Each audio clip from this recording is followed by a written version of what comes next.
नमस्कार, मी विशाल सकपाळ सर, माझं नॉलेज वर्ल्ड चॅनलमध्ये स्वागत आहे।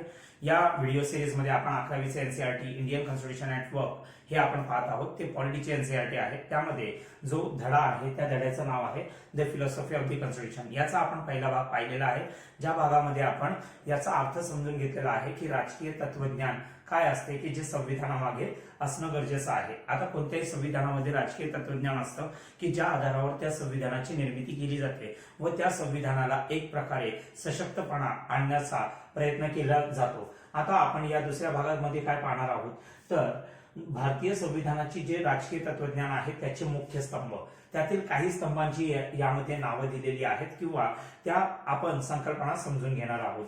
आता आपण पाहू शकतो की पहिली संकल्पना काय, द इंडिव्हिज्युअल फ्रीडम म्हणजे व्यक्तिगत स्वातंत्र्य, दुसरं सोशल जस्टिस म्हणजे सामाजिक न्याय, तिसरं respect for diversity and minority rights म्हणजेच विविधतेचा व अल्पसंख्याकांच्या अधिकारांचा आदर, नंतर सेक्युलरिझम म्हणजे धर्मनिरपेक्षता, त्यानंतर आपण पाहू शकतो युनिव्हर्सल फ्रँचाइज त्यालाच आपण सार्वत्रिक मताधिकार असे म्हणतो, नंतर फेडरलिझम म्हणजे संघराज्य पद्धती आणि शेवटचं आपण पाहणार आहोत नॅशनल आयडेंटिटी म्हणजे राष्ट्रीय ओळख। आता या आपण ज्या सर्व संकल्पना आहेत त्यांना आपण स्पष्ट रूपाने समजून घेणार आहोत, ज्या आधारावर आपल्याला हे समजून घेण्याची गरज आहे की आपलं भारतीय संविधान कोणत्या तत्वांवर किंवा कोणत्या संकल्पनांवर आधारित आहे। आपण व्हिडिओच्या सुरुवातीला पाहिलं होतं विविध स्तंभ, ज्या स्तंभांचा आपण यामध्ये एक प्रकारे स्पष्टीकरण पाहणार आहोत। त्यातील पहिला जो स्तंभ आहे इंडिव्हिज्युअल फ्रीडम म्हणजे व्यक्तिगत स्वातंत्र्य। आता हे व्यक्तिगत स्वातंत्र्यामध्ये आपण जेव्हा पाहत आहोत की आपल्या संविधानामध्ये काय केलेलं आहे तर व्यक्तिगत स्वातंत्र्याला ऍज अ कमिटमेंट यामध्ये समाविष्ट केलेलं आहे।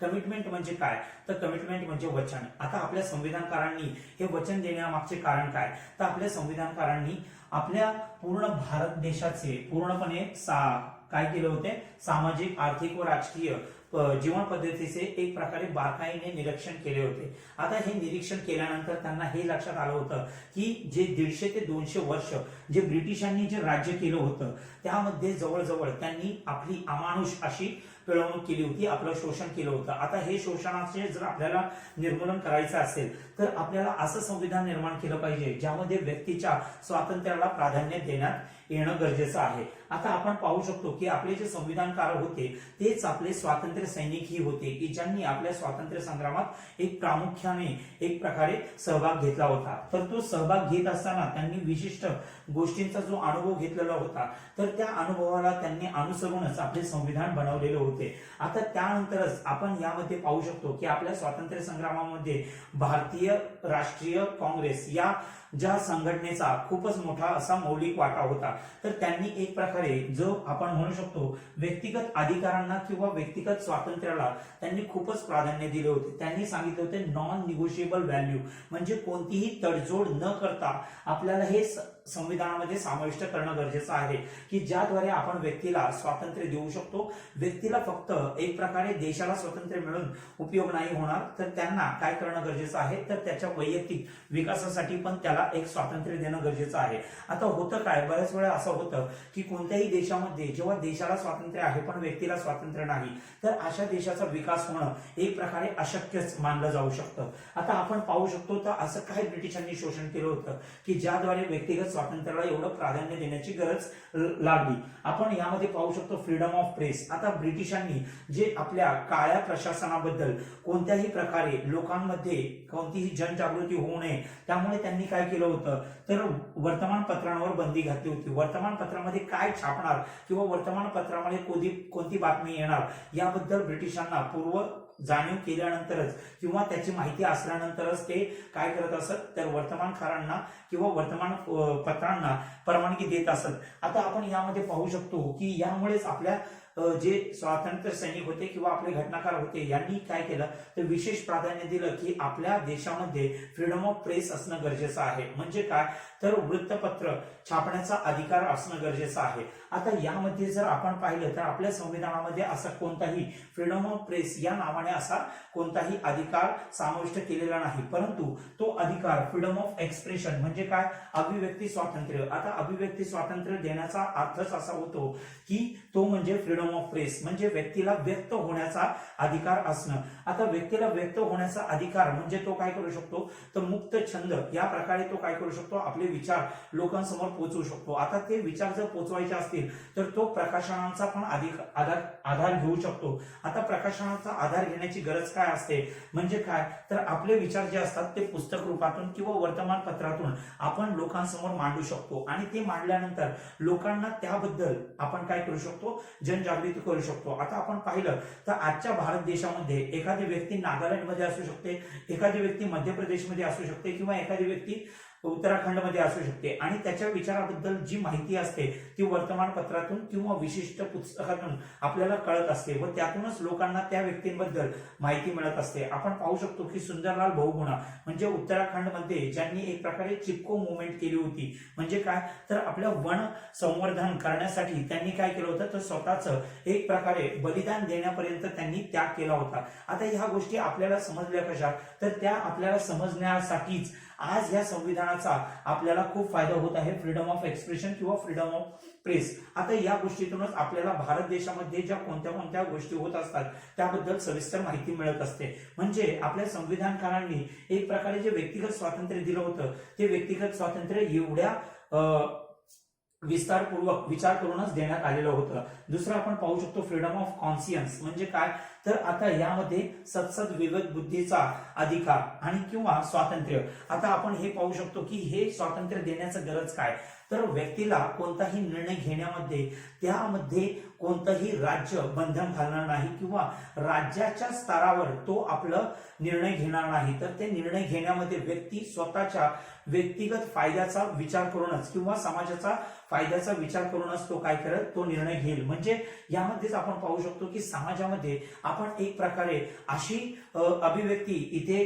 रुजवत आहोत की ज्याद्वारे व्यक्ती काय करते, तर स्वतःच्या फायद्यासोबतच समाजाचा पण फायदा करू शकते. आता फ्रीडम ऑफ कॉन्शियन्स मध्येच आपण पाहू शकतो की सत्सद विवेक बुद्धीतून माणूस काय करू शकतो, तर आपल्या धर्माबद्दल तो वेगवेगळे निर्णय घेऊ शकतो. आता त्यातून नंतर आपण पाहू शकतो फ्रीडम ऑफ मुवमेंट.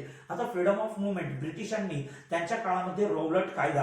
आता हा रौलट कायदा म्हणजे एक प्रकारे ब्रिटिश शासनातील एक असा काळा कायदा होता की ज्याद्वारे त्यांना कोणत्याही व्यक्तीला जेलमध्ये टाकण्याची परवानगी मिळाली होती आणि ती अशी परवानगी होती की त्या व्यक्तीला त्याबद्दल काही सविस्तर स्पष्टीकरण देण्याची गरज नाही की तुला कोणत्या प्रकारे आम्ही जेलमध्ये टाकलेलं आहे.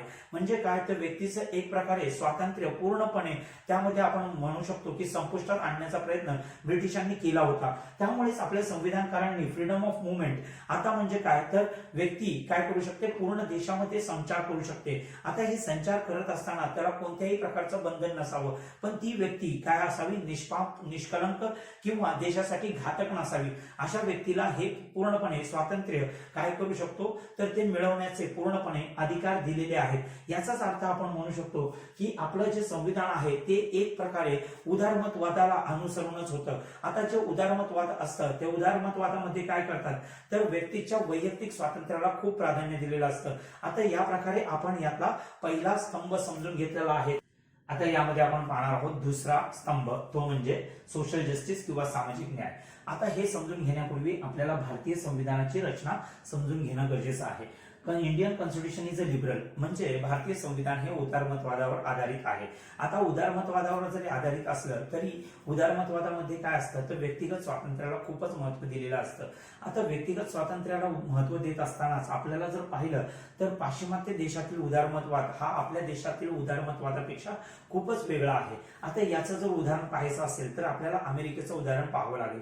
अमेरिका सुद्धा ब्रिटिशांची वसाहत होती, परंतु त्या देशामध्ये काय होतं, तर ब्रिटिशांनी त्यांच्या देशामध्ये काय केलं होतं, तर खूपच अशी एक जाचक अट निर्माण करून त्यांनी आफ्रिकन खंडातून असे खूपच लोक आणले होते की ज्यांना गुलाम किंवा वेठ बिगाराप्रमाणे त्यांच्याकडून काम करून घेत होते. आता 1776 मध्ये जेव्हा अमेरिकेला स्वातंत्र्य मिळालं, ब्रिटिशांकडून स्वातंत्र्य मिळाल्यानंतर त्यांनी कोणत्याही स्वरूपात त्यांच्यासाठी कोणतेही असे संरक्षित कायदे केले नाहीत की ज्या कायद्यातून ते आपला व्यक्तिगत विकास करू शकतात. आता त्यांनी जरी म्हटलं की इंडिव्हिज्युअल राईट्स किंवा व्यक्तिगत अधिकारांबद्दल आम्ही खूप महत्व देतो, परंतु आपण पाहिलं तर पाश्चिमात्य देशामध्ये श्वेत व अश्वेत म्हणजेच आपण पाहिलं तर कृष्णवर्णीय लोकांविरोधात खूपच अशा जाचक अशा अटी होत्या की त्यातूनच त्यांनी त्यांच्या देशातील व्यवस्था निर्माण केल्या होत्या. त्यामध्ये आपण जर उदाहरण अमेरिकेचं घेऊ शकतो, दक्षिण आफ्रिकेचं उदाहरण घेऊ शकतो की ज्या देशामध्ये स्वातंत्र्य तर मिळाले होते पण त्यांच्या देशामध्ये म्हणजे रंग आधारित किंवा आपण म्हणतो वर्ण आधारित अशी व्यवस्था होती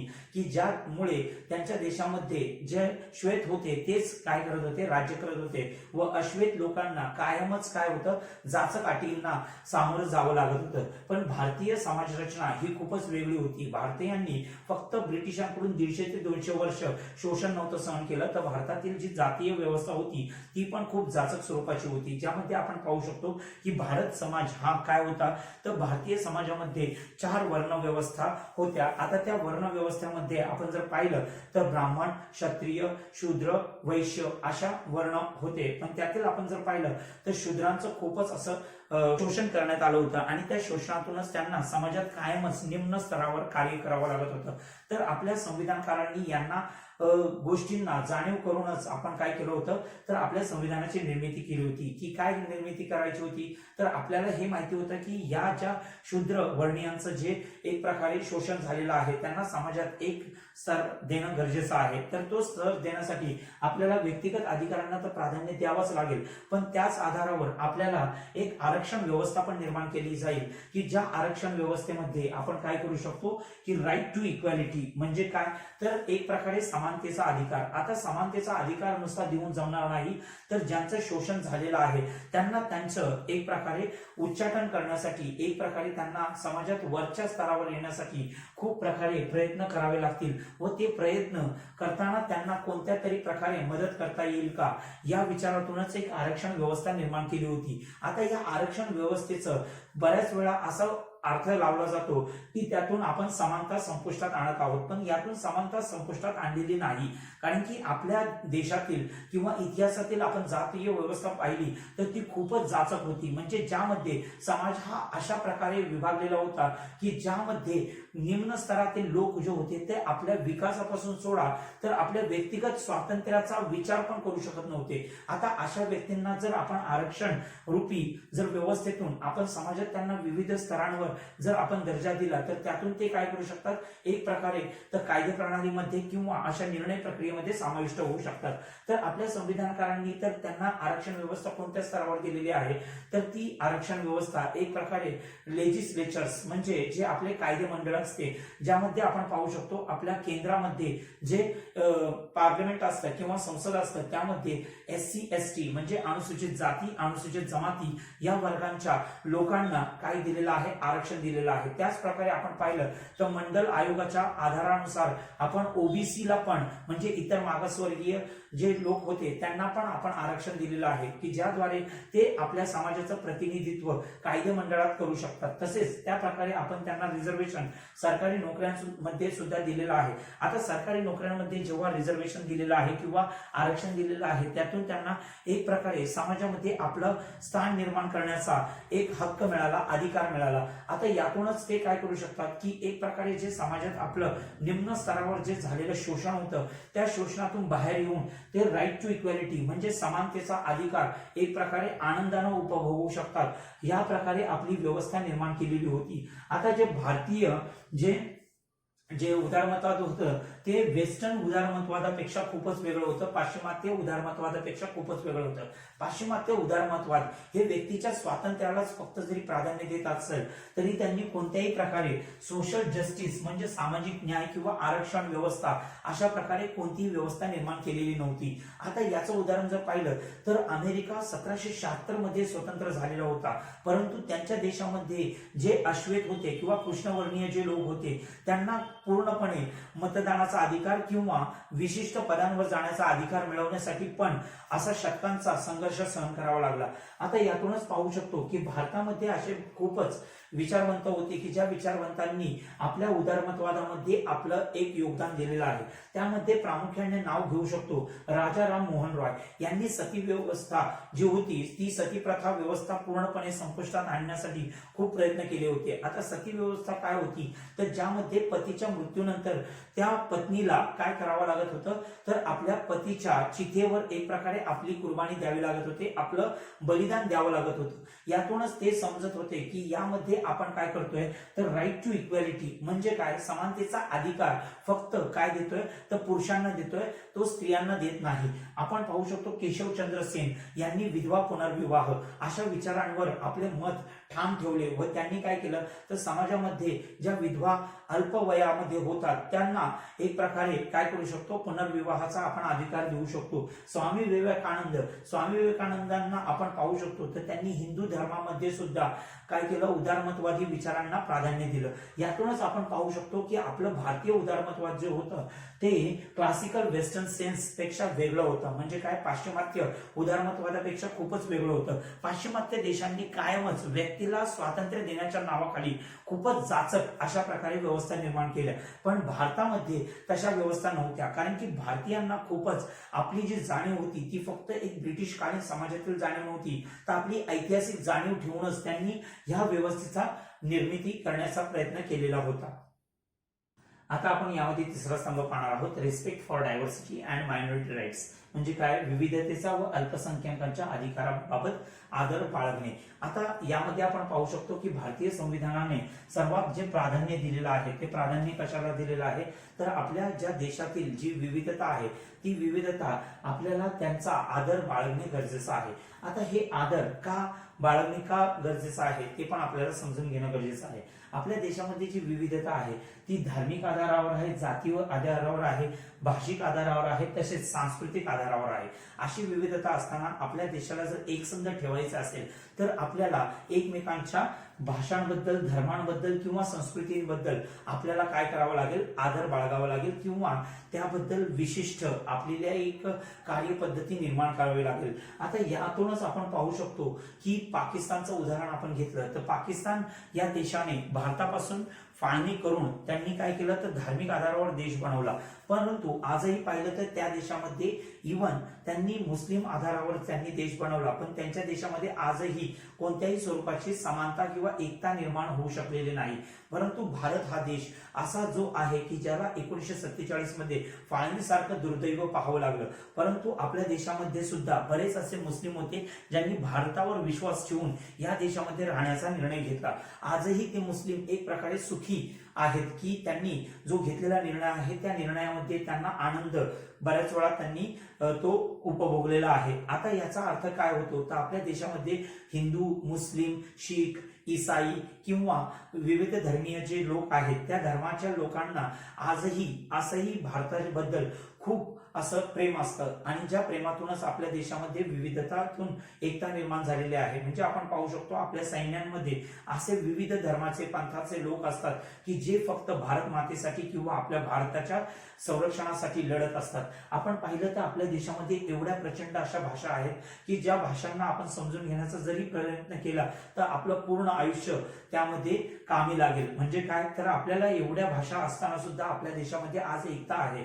कोणी जरी नुसता आवाज दिला भारत माता की, तर तो त्यामध्ये प्रचंड असा सहभाग घेऊन लोक जय असं म्हणण्यामध्ये पुढे येतात. म्हणजे आपण या विविधतेतून आपण एक गोष्ट शिकलेली आहे की आपण एकमेकांचा जर आदर बाळगला तर असं काही कोणतं काम नाही की जे आपण करू शकत नाही. तर आपल्या देशामध्ये ही एकता खूपच आणण्यामागे कारण आहे की आपण काय केलं, तर विविध समाजाबद्दल आपण आदर बाळगण्याची संस्कृती आपण अवलंबली. आता यामध्ये आपण पाहू शकतो की आपल्या संविधानाने सर्वात महत्वाची काळजी काय घेतली, तर असं करणं का गरजेचं होतं, तर विविध समुदायांमध्ये आपण जर पाहिलं तर असे काही समुदाय आहेत की जे बहुसंख्य आहेत आणि काही समुदाय आहेत ते अल्पसंख्याक आहेत. तर ते अल्पसंख्याक इव्हन धर्माच्या आधारावर असू शकतात, जातीच्या, भाषेच्या आधारावर किंवा संस्कृतीच्या आधारावर असू शकतात. आजही त्या लोकांना आपली संस्कृती सांभाळण्याची किंवा जपण्याची जी पूर्णपणे जे स्वातंत्र्य मिळालेलं आहे ते आपल्या फक्त भारतीय संविधानामुळेच मिळालेलं आहे. म्हणजे यामध्ये आपण पाहू शकतो की कोणता बहुसंख्य समाज हा अल्पसंख्याकांवर हावी होणार नाही किंवा त्यांचं दमन करणार नाही याची विशेष काळजी आपल्या संविधानाने घेतलेली आहे. आता आपण पाहिलं तर आपल्या संविधानामध्ये एक प्रकारे असं बंधनकारक आहे. तर काय बंधनकारक आहे, तर आपल्या देशामध्ये जे कम्युनिटी बेस्ड राईट्स म्हणजे सामाजिक आधारावर जे लोकांचे जे अधिकार आहेत त्या अधिकारांचं संरक्षण झालं पाहिजे. आपल्या देशामध्ये अल्पसंख्याकांच्या भाषा, त्यांच्या संस्कृती, त्यांचे संवर्धन करण्यासाठी अशा विविध तरतुदी करून ठेवलेल्या आहेत की ज्या आधारावर आपण समाजामध्ये आजही एकता प्रस्थापित करू शकतो किंवा भविष्यातही आपली ही एकता अबाधित ठेवू शकतो. आता या प्रकारे आपण हा तिसरा स्तंभ समजून घेतलेला आहे. आता आपण चौथा स्तंभ पाहणार आहोत, धर्मनिरपेक्षता म्हणजे सेक्युलरिझम. आता सेक्युलरिझम असतं तरी काय? आता सेक्युलर स्टेट्स म्हणजे धर्मनिरपेक्ष राज्य जे असतं ते कायम धर्माला काय करतं तर प्रायव्हेट मॅटर समजतं. म्हणजे काय तर खासगी बाब.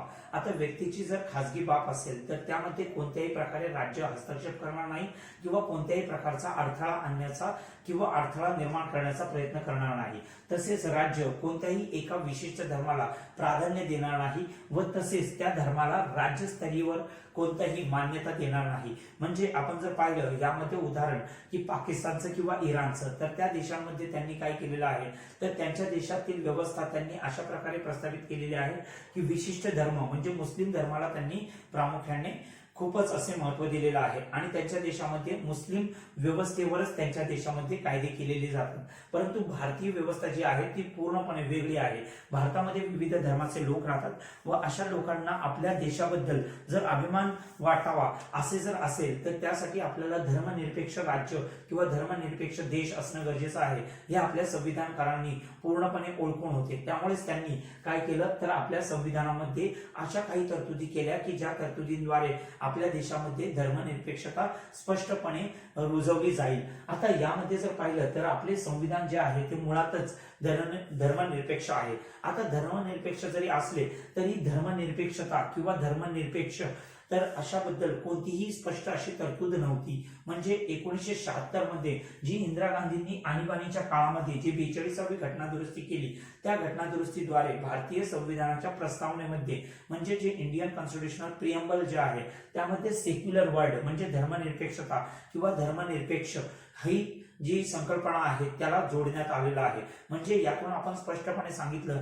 की आपल्या देशातील जी विविधता आहे त्या विविधतेला एक प्रकारे आपण संरक्षण देण्याचे पूर्णपणे इथे काम करणार आहोत. आता आपण जर पाहिलं पाश्चिमात्य जे धर्मनिरपेक्षता आहे ती भारतीय धर्मनिरपेक्षतापेक्षा खूप वेगळी आहे. यापूर्वी आपण पाहिलं होतं पाश्चिमात्य उदारमतवाद व भारतीय उदारमतवाद यातील फरक. आता जर यातील जर फरक पाहायचा असेल पाश्चिमात्य धर्मनिरपेक्षतामध्ये त्यांनी काय केलेलं आहे राज्य व धर्म यांना पूर्णपणे वेगळं केलेलं आहे. असं करण्यामागचं कारण त्यांचं ऐतिहासिक आहे.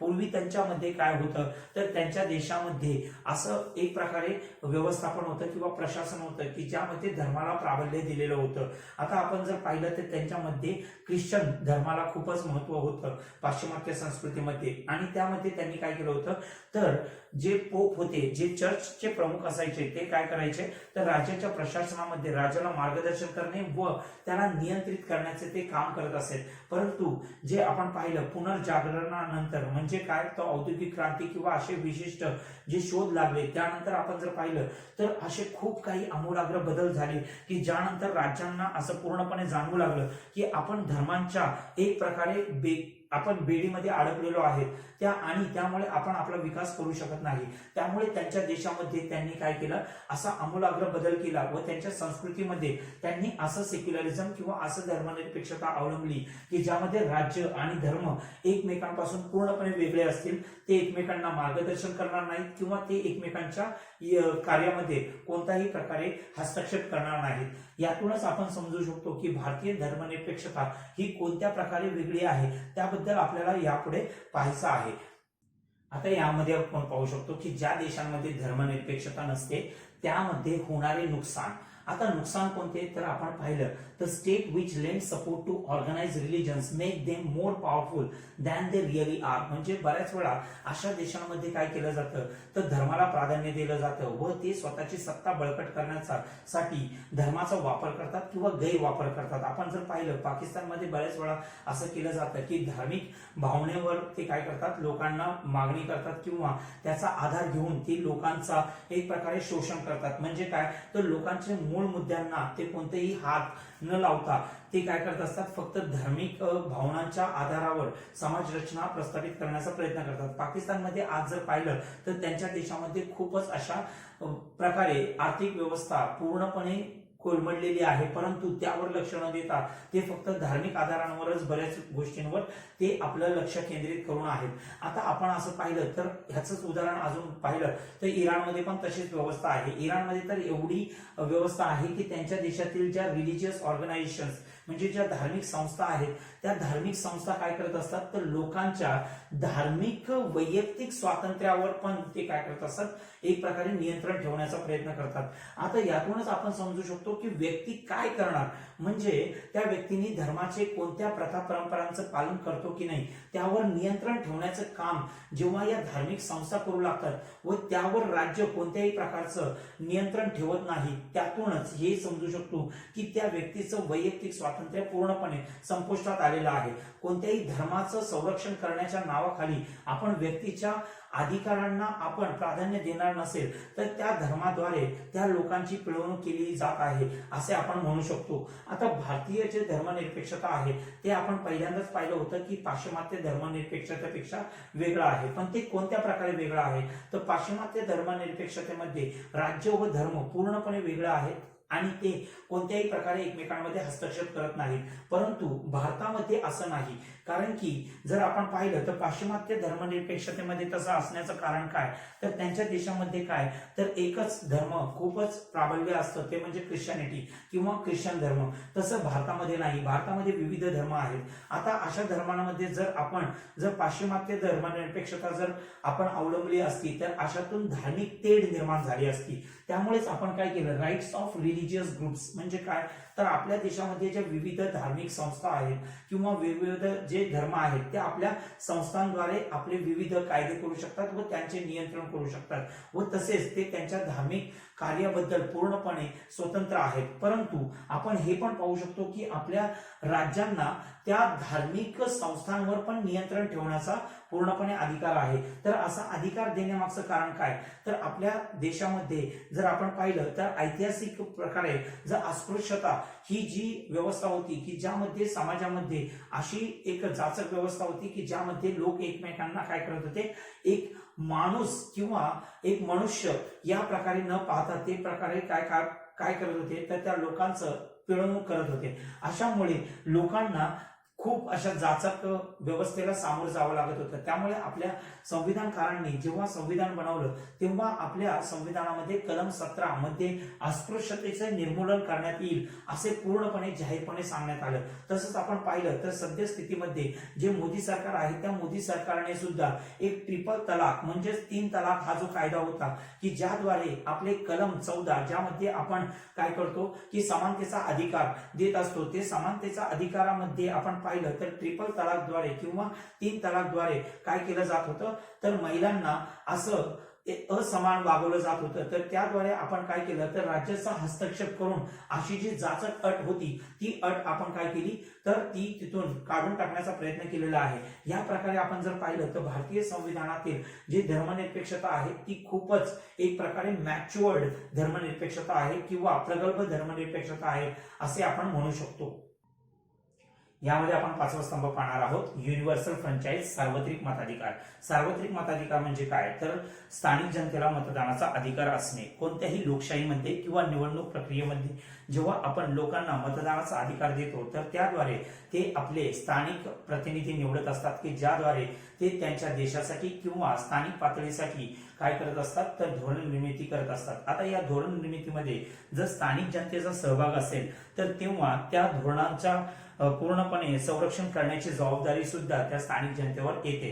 त्यामुळे बहुतांश देशांमध्ये काय केलं जातं, तर मतदानाचा अधिकार दिला जातो. आता मतदानाच्या अधिकाराद्वारे आपण काय करू शकतो, तर एक प्रकारे लोकांमध्ये राष्ट्रवाद निर्माण करू शकतो. आता राष्ट्रवाद कसा निर्माण केला जातो, तर राष्ट्रवाद निर्माण करण्यासाठी तेथील स्थानिक जनतेचा आपल्याला खूप सहकार्य व सहभाग असणे गरजेचं आहे. आता आपल्या देशामध्ये कोणतीही पॉलिसी किंवा धोरण आपण निर्माण करत असतो त्या निर्मितीमध्ये आपल्याला जर जनतेचा सहभाग करून घ्यायचा असेल आणि तो प्रत्यक्षरित्या करून घ्यायचा असेल तर भारतासारख्या देशामध्ये ते शक्य नाही. कारण की भारतामध्ये काय आहे, तर आपल्या देशामध्ये प्रचंड अशी लोकसंख्या आहे आता ही लोकसंख्या जर कोणत्या धोरण निर्मितीमध्ये प्रत्यक्ष सहभागी होणार म्हटलं तर ती धोरण निर्मिती खूपच दिरंगाई होऊ शकते व त्यामध्ये काय होऊ शकतं, खूप वेळ खर्ची लागू शकतो. त्यामुळे आपण काय केलेलं आहे तर प्रतिनिधी निवडून देत असतो आणि हे प्रतिनिधी केंद्रीय पातळीवर म्हणजे आपल्या संसदेमध्ये काय केलं जातं, लोकसभेच्या मतदानाद्वारे किंवा निवडणुकांद्वारे आपण प्रतिनिधी निवडत असतो व तसेच स्थानिक पातळीवर आपण काय करत असतो, विधानसभांद्वारे आपले प्रतिनिधी निवडत असतो. त्याचद्वारे आपण म्हणू शकतो की आपल्या पंचायत राज व्यवस्थेद्वारे पण आपण काय केलेलं आहे तर निवडणुका प्रक्रिया आपण राबवत असतो. आता याद्वारे आपण काय करू शकतो तर जनतेचा सहभाग आपण सामावून घेतो. आता जनता काय करते तर आपले प्रतिनिधी जेव्हा पाठवते तर त्या प्रतिनिधी पाठवण्यामागे त्यांचा हेतू असतो की हे प्रतिनिधी आपल्यासाठी विशिष्ट कायदे बनवतील व ते आपल्यासाठी संरक्षण निर्माण करतील असा त्यांचा हेतू असतो. त्यामुळेच याद्वारे आपण एक राष्ट्रवादाची बीज पेरणी करू शकतो. म्हणजे लोकांमध्ये एक प्रकारे राष्ट्रवाद निर्माण करण्याचं काम कोण करत असतं तर सार्वत्रिक मताधिकार. म्हणजे व्यक्तीला याची जाणीव असते की तो जो मतदान करत आहे म्हणजे त्या देशाच्या जडणघडणीमध्ये त्याचा पण सहभाग आहे.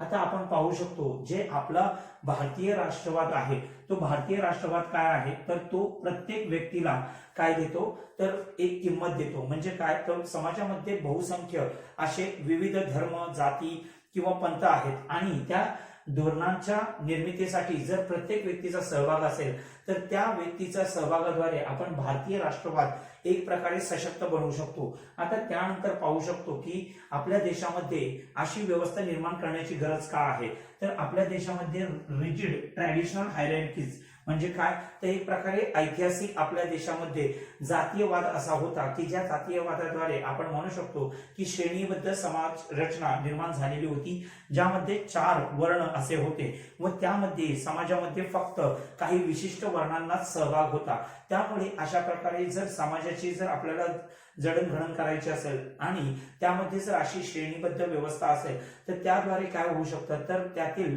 जे उच्च स्तरावर आहेत ते काय निम्न स्तरावरच्या लोकांचे शोषण करण्याचं काय करू शकतात तर त्यामध्ये काम करू शकतात. त्यामुळे आपल्याला समाजातील जर ही अशी जाचक श्रेणीबद्ध व्यवस्था जर मोडकळीस आणायची असेल तर आपल्याला व्यक्तीला त्याच्या जातीवर किंवा त्याच्या धर्मावर किंवा त्याच्या संस्कृतीवर आधारित असं मतदानाचा अधिकार न देता आपल्याला त्याला फक्त मतदानाचा अधिकार देणं गरजेचं आहे की ज्याद्वारे तो फक्त आपल्या मतदानाद्वारे आपलं नेतृत्व निवडू शकतो, आपल्या धोरणांची निर्मिती करण्यामध्ये अप्रत्यक्षरित्या सहभाग घेऊ शकतो. आता याद्वारेच आपण समाजातील जी श्रेणीबद्ध व्यवस्था आहे ती पूर्णपणे मोडकळीस आणू शकतो. आता आज आपण पाहिलं तर आपल्या देशामध्ये कितीही व्यक्ती सुशिक्षित असू दे, कितीही व्यक्ती अशिक्षित असू दे किंवा कितीही व्यक्ती श्रीमंत असू दे तरी त्या व्यक्तीला कोणत्याही प्रकारे भेदभाव न करता त्याला मतदानाचा अधिकार दिला जातो.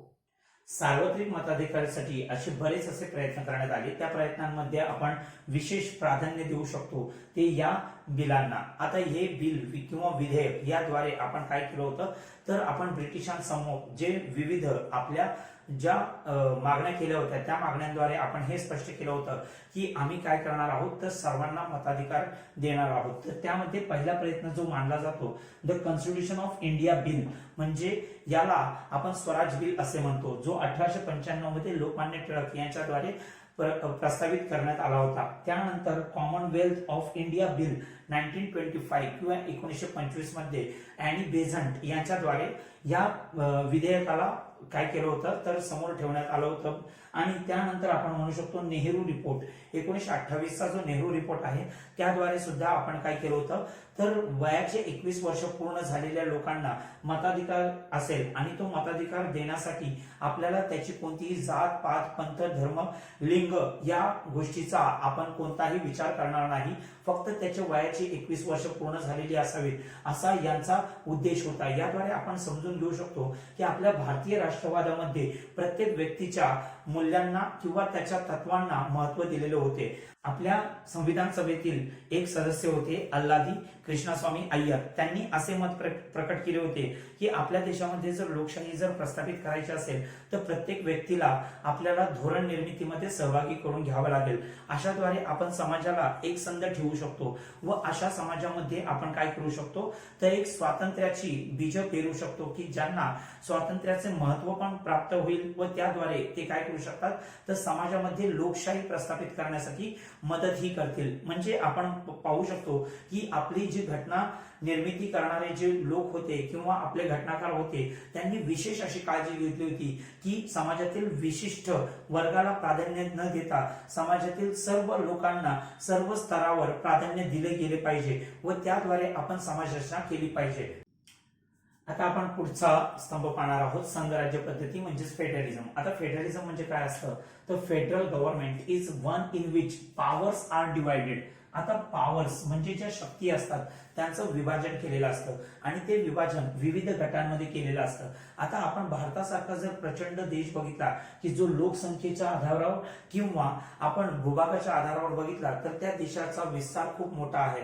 अशा देशाला आपण जर एकाच ठिकाणाहून जर आपण त्याला नियंत्रित करण्याचा प्रयत्न केला तर त्यामध्ये खूपच विवाद होऊ शकतात व अशा देशाला नियंत्रित ठेवणे पण कठीण जाऊ शकते. म्हणूनच आपण काय केलेलं आहे, राष्ट्रीय पातळीवर एक सरकार स्थापन केलेलं आहे ज्याला आपण केंद्र सरकार असे म्हणतो व राज्य पातळीवर राज्य सरकारे असतात. आता राज्य भरपूर आहेत तर या राज्यांमध्ये विधानसभांद्वारे आपण काय करत असतो तर तिथे सरकारे प्रस्थापित करत असतो.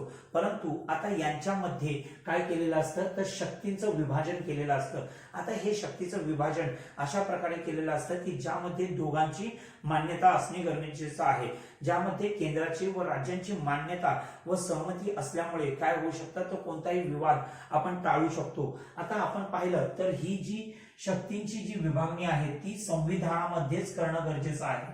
म्हणजे काय तर विभागणी करत असताना आपण फक्त ते बोलून किंवा एक प्रकारे बोलीचालीवर आपण त्यांचं विभाजन करू शकत नाही, तर त्यांना आपण लिखित स्वरूपात आपल्याला संविधानामध्ये समाविष्ट करणं गरजेचं आहे. आता आपण पाहिलं तर ते जे शक्ती असतात त्या शक्तींद्वारे ते दोन्ही म्हणजे कोण केंद्र व राज्य त्यामध्ये आपापल्या ज्या दिलेल्या शक्ती आहेत किंवा ज्या त्यांना एक प्रकारे पॉवर्स आहेत त्या पॉवर्स मध्ये ते काय करू शकतात काम करू शकतात व त्या कामाद्वारे ते आपल्या विभागाची किंवा आपल्या कार्याची एक प्रकारे लोकांपर्यंत काय करू शकतात तर आपली धोरणं पोहोचवू शकतात. आता यातूनच आपण पाहू शकतो की हे जे पॉवर्स आहेत त्या पॉवर्स आपल्या भारतीय संविधानामध्ये 7व्या अनुसूचीमध्ये समाविष्ट केलेले आहेत. आता 7वी अनुसूची काय आहे तर ज्या 7व्या अनुसूचीमध्ये आपण केंद्र सूची, राज्य सूची व समवर्ती सूची अशाद्वारे आपण काय केलेले आहेत विशेष विषय आपण बनवलेले आहेत. केंद्र सूचीमधील जे विषय आहेत त्या विषयांवर कायदे बनवण्याचा पूर्ण अधिकार हा केंद्र सरकार किंवा राष्ट्रीय पातळीवरच्या सरकारला असेल, तर राज्य पातळीमध्ये जर कोणते विषय असतील तर ते राज्य सूचीमध्ये काय केलेले आहेत तर नमूद केलेले आहेत. त्याद्वारे आपण पाहू शकतो की असे काही विषय आहेत की ज्यांवर कायदा करण्याचा राज्य व केंद्रांना दोघांना अधिकार दिलेला आहे, त्याला आपण म्हणू शकतो समवर्ती सूची, ज्याला आपण युनियन लिस्ट, स्टेट लिस्ट व कॉन्करंट लिस्ट असे म्हणतो. आता याद्वारे आपण काय करत असतो तर विषयांची विभागणी करत असतो व त्यावर कायदे बनवण्याचे आपण अधिकार देत असतो व त्यातूनच आपण त्या दोघांचे एक प्रकारे काय करत असतो समन्वय साधण्याचा प्रयत्न करतो. आता आपण पाहिलं तर फेडरलिझम किंवा संघराज्य पद्धती ही दोन प्रकारे विभागली जाऊ शकते. एक आहे कॉन्स्टिट्यूशनली सिमेट्रिक व दुसरी आहे कॉन्स्टिट्यूशनली असिमेट्रिक. आता कॉन्स्टिट्यूशनली सिमेट्रिक म्हणजे काय की ज्यामध्ये केंद्र व राज्य सरकारे जे आहेत त्यांच्यामध्ये जी विषयांची विभागणी किंवा शक्तींची विभागणी जी आहे ती समान पातळीवर केलेली असते व त्याद्वारे कोणताही प्रकारचा विवाद निर्माण झाल्यानंतर त्यांच्यामध्ये एक विशिष्ट पद्धती निर्माण केलेली असते की ज्याद्वारे तो विवाद ते सोडवू शकतात. तर अशी जी पद्धती आहे ती कोणत्या देशामध्ये आहे तर ती आहे अमेरिकेमध्ये. अमेरिकेमध्ये अशी पद्धती आहे की ज्या पद्धतीमध्ये त्यांचं जे केंद्र सरकार आहे त्या केंद्र सरकाराकडे विशिष्ट विषय दिलेले आहेत व राज्यांकडे पण विषय दिलेले आहेत, परंतु त्यांनी काय केलेलं आहे तर त्यांच्या संविधानामध्ये याची तरतूद केलेली आहे की त्यांची राज्य त्यांच्यासाठी वैयक्तिक संविधान बनवू शकतात. तसे आपण पाहिले तर भारताची जी संघराज्य पद्धती आहे ती असिमेट्रिक म्हणजे काय तर असमान आपण संघराज्य पद्धती म्हणू शकतो. म्हणजे काय तर आपल्या देशामध्ये जी पूर्ण संविधान आहे ते पूर्ण देशासाठी एकच आहे, ज्यामध्ये राज्यांना कोणत्याही प्रकारे संविधान बनवण्याचा आपण अधिकार दिलेला नाही. व तसेच आपण पाहिले तर आपल्या देशामध्ये असं एक म्हणजे काय म्हणू शकतो तर एक एक्सेप्शन होतं किंवा एक अपवाद होता. त्यामध्ये काय होतं तर जम्मू काश्मीर या राज्याला त्यांचं एक वैयक्तिक संविधान प्रस्थापित करण्याचा आपण अधिकार दिला होता, पण तो अधिकार आपण काय केलेला आहे 5 ऑगस्ट 2019 यावर्षी आपण त्याला संपुष्टात आणलेलं आहे व आता पूर्ण देशासाठी एकच संविधान आपण बनवलेलं आहे। पण आता असे विविध संविधान बनवण्याचा किंवा त्यांना विविध दर्जा देण्याचा अधिकार का देण्यात आला होता, तर तत्कालीन परिस्थिती, आता त्या परिस्थितीला सामोरं जाताना आपल्या घटनाकारांनी अशा विशिष्ट तरतुदी केल्या होत्या। जम्मू काश्मीर बरोबरच आपण पाहू शकतो की आपल्या ईशान्य भारतामध्ये सुद्धा बऱ्याच राज्यांना असे विशेष दर्जा दिलेले आहे। तर त्यामध्ये आपण प्रामुख्याने उदाहरण पाहू शकतो नागालँडचं। तर नागालँड ह्या राज्यामध्ये अजूनही अशी त्यांच्यामध्ये मागणी होते की त्यांना या देशापासून फुटून वेगळं व्हायचं आहे। तर आपण बऱ्याच वेळा फक्त जम्मू काश्मीरला पाहत असतो, पण ईशान्य भारतातील अशी बहुसंख्य राज्य आहेत की ज्या राज्यांची आजही अशी मागणी आहे की त्यांना या भारताच्या भूभागापासून वेगळं व्हायचं आहे आणि वेगळा देश प्रस्थापित करायचा आहे। परंतु आपल्या घटनाकारांनी त्यांचे विचार लक्षात घेतले, त्यांच्या संस्कृतीला कोणताही तडा जाणार नाही याचा विचार करून आपण काय केलं, तर संविधानामध्ये 370 कलम समाविष्ट केलं की ज्याद्वारे आपण जम्मू काश्मीरला एक विशेष दर्जा दिला होता की त्याला आपण 2019 ला संपुष्टात आणलं। परंतु 371 हे जे कलम आहे त्या कलमामध्ये आपण विविध तरतुदी करून आपण विविध राज्यांना काय ते दिलेलं आहे, असे विशेष दर्जा पुरवलेले आहेत की त्याद्वारे ते त्यांचं व्यवस्थापन करू शकतात। म्हणजे यातूनच आपण समजू शकतो की आपल्या देशाला एकसंध ठेवताना आपल्याला खूप अडचणींना सामोरं जावं लागलं।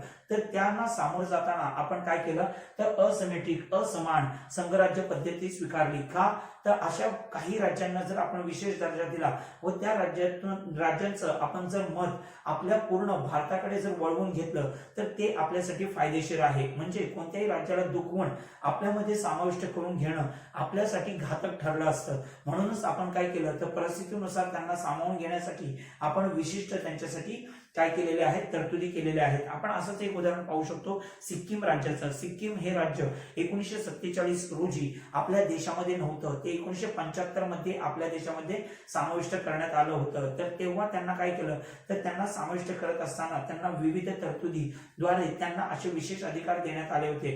परंतु काही वर्षांनी आपण काय केलं, त्या तरतुदी आपण हटवल्या व त्याला आपलं एक पूर्ण राज्य म्हणून स्वीकारलं आहे। म्हणजे अशा तरतुदी करून सुद्धा आपण त्या राज्यांना एक तात्पुरत्या स्वरूपाच्या काय करू शकतो, तर त्यांच्या ज्या मागण्या आहेत ते पूर्ण करण्याची आपण एक प्रकारे त्यांना एक सवलत देऊ शकतो व त्याद्वारे जेव्हा त्यांचं मत पूर्णपणे आपल्या भारत देशाविषयी एक होईल अशा परिस्थितीमध्ये आपण काय करू शकतो, त्यांना आपण समाविष्ट करण्याचा प्रयत्न करू शकतो। यातूनच पाहू शकतो की संघराज्य पद्धती ही खूपच पोषक पद्धती आहे की ज्याद्वारे आपण संपूर्ण देशाला एकसंध ठेवू शकतो व विविध राज्यांना असे विशेष दर्जा देऊन सुद्धा आपण आपल्या देशामध्ये एकता निर्माण करू शकतो। पण आपण अमेरिकेची जर संघराज्य पद्धती पाहिली तर त्या संघराज्य पद्धतीमध्ये त्यांच्यामध्ये काय केलेलं आहे, तर त्यांच्या देशामध्ये जे उर्वरित विषय असतात, म्हणजे कोणते विषय, जे केंद्र सूची, राज्य सूची व असे उर्वरित जे विषय आहेत जे कोणत्याही सूचीमध्ये नमूद केलेले नाही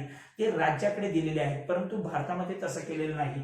भारतामध्ये काय केलेलं आहे, तर आपण केंद्र सरकारला सशक्त बनवण्यासाठी जे उर्वरित विषय आहेत ते केंद्र सरकारकडे दिलेले आहेत व त्यांच्यावर कायदे करण्याचा अधिकार आपण केंद्राला दिलेला आहे। आता आपण शेवटचा स्तंभ पाहणार आहोत, नॅशनल आयडेंटिटी म्हणजेच राष्ट्रीय ओळख। आता या धड्यामध्ये आपण विविध जे स्तंभ पाहिले त्या स्तंभातील हा शेवटचा स्तंभ आहे। आता या स्तंभामधून आपण काय पाहणार आहोत, तर आपल्या देशाला कशी राष्ट्रीय ओळख प्राप्त झाली। आपला देश जो आहे तो विविधतेने नटलेला आहे। आता ती विविधता धार्मिक आधारावर, संस्कृतीच्या आधारावर, भाषिक आधारावर तसेच विविध विभागाच्या आधारावर ती झालेली आहे। आपल्या देशामध्ये जी खाद्य संस्कृती आहे ती खाद्य संस्कृती पण पुन्हा भिन्न आहे। म्हणजे अशी जी भिन्नता असताना सुद्धा आपल्या देशाला जर एकता किंवा एक संघ बांधायचा असेल तर त्यासाठी आपल्या पूर्ण देशाला एक कम्युनिटी किंवा एका समुदायाप्रमाणे आपल्याला गणलं जावं हे आपल्या स्वातंत्र्य सैनिकांचं किंवा घटनाकारांचं मत होतं व त्याद्वारे त्यांनी काय केलं, तर आपल्या संविधानामध्ये तशा विविध तरतुदी सुद्धा केल्या। तर आता ह्या तरतुदी करण्याची गरज काय होती, तर आपण पाहू शकतो तर एवढी विविधता असताना त्यांना जर आपल्याला जर समान वागणूक द्यायची असेल तर त्यांना त्यांच्या संस्कृतीबद्दल किंवा त्यांच्या भाषांबद्दल किंवा त्यांच्या स्वतःच्या धर्माबद्दल जर संरक्षण करायचं असेल तर आपल्याला काही अटी निर्माण करणं गरजेचं आहे की ज्याद्वारे ते काय करू शकतात, अशा गोष्टी निर्माण करू शकतात की त्याद्वारे आपल्या स्वतःचं संरक्षण करणार किंवा आपल्या संस्कृतीचं संरक्षण करणार. आता यातूनच आपण असे म्हणू शकतो की आपल्या देशामध्ये ह्या विविध अटी ज्या निर्माण केल्या त्यातूनच कोणतेही संघर्ष निर्माण झाले नाहीत.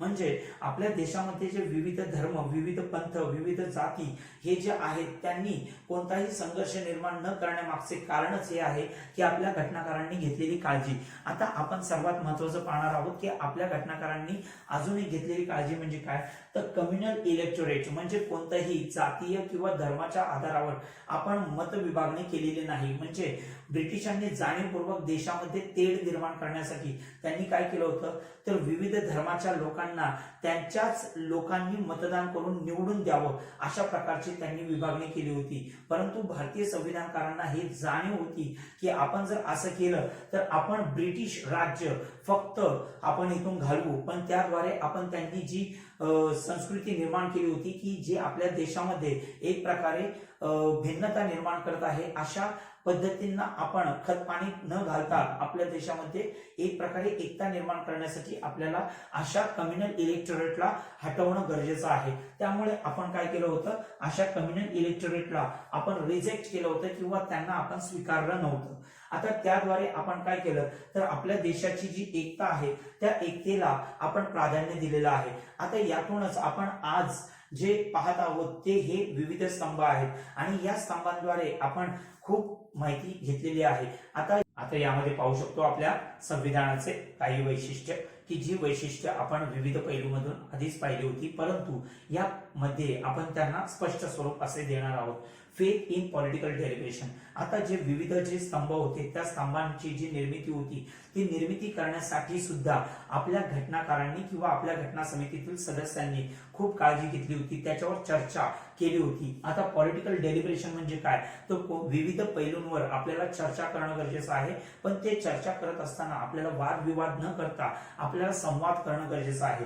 त्या गोष्टींचे आपल्याला सकारात्मक व नकारात्मक पैलू समजून घेणं गरजेचं आहे. ते आपल्या घटना समितीतील सदस्यांनी समजून घेतलेली बाब होती. आता अशातूनच आपण काय करू शकतो, तर विविध तरतुदी आपण सामावून घेऊ शकतो. त्याद्वारे आपण पाहिलं तर आपल्या समाजामध्ये अशी खूप विभिन्नता आहे. आता ती विभिन्नता असल्याबरोबरच त्यांच्यामध्ये भरपूर असे काय आहेत, वाद आहेत. म्हणजे काय, तर आपल्या देशामध्ये अशा विविध संस्कृतींमध्ये सुद्धा जे वाद आहेत ते वाद पुढे भविष्यात निर्माण होऊ नये यासाठी आपल्या संविधानकारांनी विशेष काळजी घेतलेली होती. आता आपण जर पाहिलं तर आपल्या संविधानकारांनी सर्वात महत्वाची घेतलेली काळजी काय, तर विविध लोकांना त्यामध्ये सामावून घेतलं होतं. म्हणजे आपल्या देशामध्ये भरपूर असे राज्य होते की ज्या राज्यांना आपण विशेष दर्जा देऊन त्यांना सामावून घेतलं व त्या राज्यांना एक प्रकारे प्राथमिकता देऊन आपण एक प्रकारे भारतासाठी एकत्रित स्वरूप निर्माण करण्याचा प्रयत्न केलेला आहे. त्यानंतर आपण पाहू शकतो इन्क्लुझिव्ह रिप्रेझेंटेशन. इन्क्लुझिव्ह रिप्रेझेंटेशन म्हणजे काय, तर आपलं संविधान समिती जी होती त्या संविधान समितीमध्ये जे निवडून आलेले सदस्य होते ते एक लोकसंख्येला प्रतिनिधित्व म्हणून होते, परंतु आपल्या देशामध्ये असे भरपूर जे समाज होता त्या समाजाचे प्रतिनिधी तिथे नव्हते. म्हणजे काय, तर तो समाज छोटा होता किंवा त्यांची लोकसंख्या कमी होती, तर त्यांचे प्रतिनिधी नसतील तर त्यांच्यावर कोणताही जाचक अटी लादल्या जाऊ नयेत किंवा त्यांच्यावर कोणतेही शोषण होऊ नये. त्यामुळे आपल्या संविधानकारांनी काय केलं होतं, तर त्या अशा विविध समाजाच्या लोकांना पण सामावून घेतलं होतं. म्हणजे काय, तर आपण पाहिलं तर आपल्या भारतीय स्वातंत्र्य संग्रामामध्ये राष्ट्रीय काँग्रेसची खूप मोठी अशी भूमिका होती, परंतु आपण जर पाहिलं तर त्यामध्ये मुस्लिम लीगचे सदस्य होते, त्यामध्ये आपण पाहिलं तर विविध धर्मीय लोक होते, त्यामध्ये महिला होत्या, विविध जातीचे लोक होते किंवा जे लोक काँग्रेसमध्ये नव्हते ते सुद्धा आपल्या घटना समितीमध्ये होते. याचा अर्थ काय, तर आपल्या घटनाकारांनी जी सर्वात महत्वाची काळजी घेतली होती की सर्वांना तिथे प्रतिनिधित्व मिळणं गरजेचं आहे की त्याद्वारे ते त्यांचे विचार त्या संविधान सभेसमोर मांडून आपल्यासाठी तरतुदी त्यामध्ये सामावून घेतील व त्याद्वारे त्या पूर्णपणे संविधानाचा सुद्धा आदर करतील. आता सर्वात शेवटी पाहणार आहोत की spirit of compromise and accommodation.